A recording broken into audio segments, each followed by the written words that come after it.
Assalamualaikum warahmatullahi wabarakatuh. Perkenalkan, nama saya Anissa Maharani dari kelas 11 OTKP 1 nomor absen 8. Di sini, saya akan mempresentasikan mengenai undang-undang dan peraturan pengelolaan keuangan.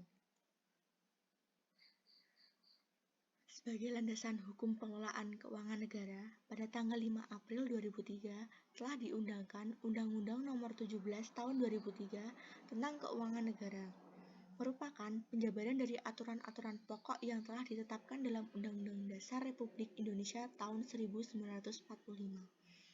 Dalam pasal 29 Undang-Undang Nomor 17 tahun 2003 tentang Keuangan Negara disebutkan bahwa ketentuan mengenai pengelolaan keuangan dalam rangka pelaksanaan APBN dan APBD ditetapkan dalam undang-undang yang mengatur pembendaharaan negara.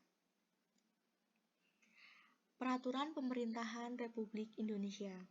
Untuk melaksanakan pasal 55 ayat 5 Undang-Undang Nomor 1 Tahun 2004 tentang Pembendaharaan Negara memerlukan kebijakan yang diatur dalam beberapa peraturan yang tercantum dalam undang-undang yang dirinci sebagai berikut. Yang pertama, pasal 5 ayat 2 Undang-Undang Dasar Negara Republik Indonesia tahun 1945.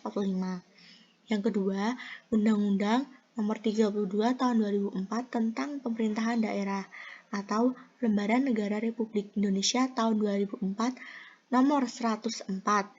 Tambahan Lembaran Negara Republik Indonesia Nomor 4437.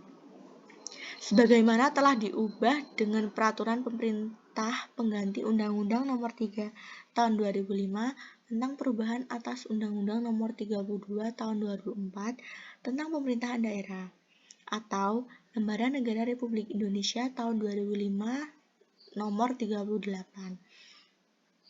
Tambahan Lembaran Negara Republik Indonesia Nomor 4493 yang ditetapkan menjadi undang-undang dengan Undang-Undang Nomor 2005 atau Lembaran Negara Republik Indonesia tahun 2005 Nomor 108.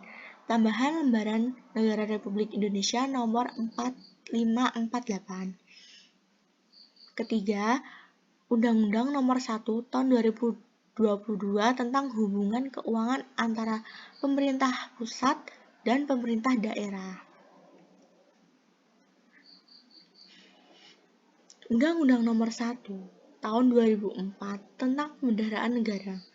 Pembendaharaan negara adalah pengelolaan dan pertanggungjawaban keuangan negara, termasuk investasi dan kekayaan yang dipisahkan dan ditetapkan dalam APBN serta APBD. Pejabat pembendaharaan negara adalah 1. Pengguna anggaran atau barang menteri atau pimpinan lembaga atau Kepala Satuan Kerja Perangkat Daerah. 2. Bendahara Umum Negara atau Daerah Menteri Keuangan atau Kepala Satuan Kerja Pengelola Keuangan Daerah.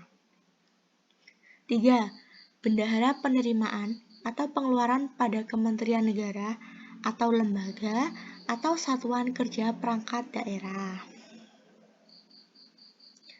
Ruang lingkup pembendaharaan negara meliputi 1. Pelaksanaan pendapatan dan belanja negara. 2. Pelaksanaan pendapatan dan belanja daerah. 3. Pelaksanaan penerimaan dan pengeluaran negara. 4. Pelaksanaan penerimaan dan pengeluaran daerah. 5. Pengelolaan kas. 6. Pengelolaan piutang dan utang negara atau daerah. 7. Pengelolaan investasi dan barang milik negara atau daerah. 8. Penyelenggaraan akuntansi dan sistem informasi manajemen keuangan negara atau daerah. 9. Penyusunan laporan pertanggungjawaban pelaksanaan APBN atau APBD. 10. Penyelesaian kerugian negara atau daerah. 11. Pengelolaan badan layanan umum. 12. Perumusan standar, kebijakan, sistem, dan prosedur pengelolaan keuangan negara. Asas umum Undang-Undang Pembendaharaan Negara menganut asas kesatuan, asas universalitas, asas tahunan, dan asas spesialitas. Yang pertama, asas kesatuan, yaitu semua pendapatan dan belanja negara atau daerah disajikan dalam satu dokumen negara. 2. Asas universalitas, yaitu setiap transaksi keuangan ditampilkan secara utuh dalam dokumen anggaran. 3. Asas tahunan, yaitu membatasi masa berlaku anggaran untuk suatu tahun tertentu. 4. Asas spesialitas, yang mewajibkan agar kredit anggaran yang disediakan terinci secara jelas peruntukannya. Undang-Undang Nomor 1 Tahun 2022 tentang hubungan keuangan antara pemerintah pusat dan pemerintah daerah. Pemerintah menerbitkan Undang-Undang Nomor 1 Tahun 2022 tentang hubungan keuangan pusat dan daerah. Undang-undang pertama tahun 2022 di masa Omikron ini memiliki lingkup regulasi dalam pemberian sumber penerimaan daerah berupa pajak dan retribusi, pengelolaan TKD, pengelolaan belanja daerah, pemberian kewenangan untuk melakukan pembiayaan daerah, dan melaksanakan sinergi kebijakan fiskal nasional. Sehingga diharapkan dengan adanya undang-undang, hubungan keuangan antara pemerintah pusat dan pemerintah daerah, layanan kepada masyarakat dan seluruh pelosok Nusantara dapat makin merata dan dengan kualitas yang memadai. Undang-undang ini mengganti Undang-Undang Nomor 33 Tahun 2004 tentang perimbangan keuangan antara pemerintah pusat dan pemerintah daerah, dan Undang-Undang Nomor 28 Tahun 2009 tentang pajak daerah dan retribusi daerah.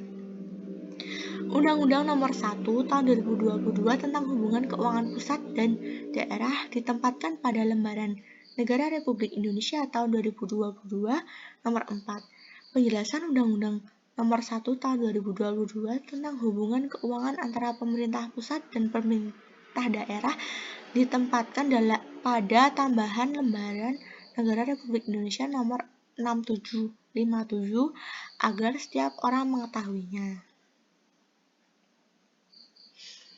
Sekian presentasi dari saya. Terima kasih. Wassalamualaikum warahmatullahi wabarakatuh.